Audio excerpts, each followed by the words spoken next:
We left one heartland for another, making the 300-mile journey north to Edinburgh, the capital city of Scotland, which overwhelmingly voted to stay in the EU. We met up for a drink with chef Jamie McCormack in the city's Old Town. My country people did not vote to come out of the European Union. England took us out. We didn't vote for this.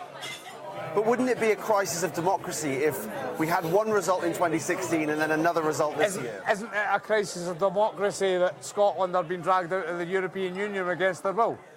Isn't that the crisis of democracy, my friend? Scotland are being dragged out of the European Union against their will, only on the votes of the English people.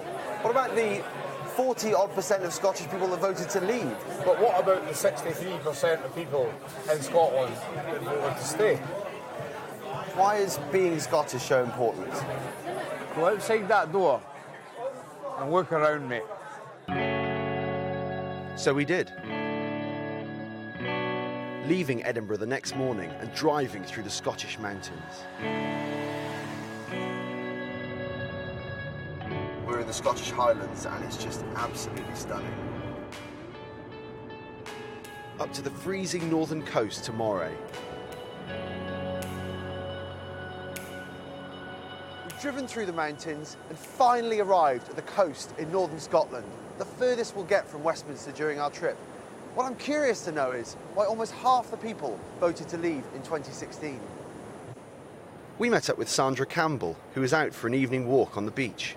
I wanted to come out because my brother's fishermen, fishing-wise, get a rough deal because there are actually fishermen coming into the area from EU countries who don't have a shoreline. What do you say to people now who are seeking to overturn your decision? Well, I think they should leave it to go to fruition, for it to play out. I think most of us have about had enough of it at the present moment.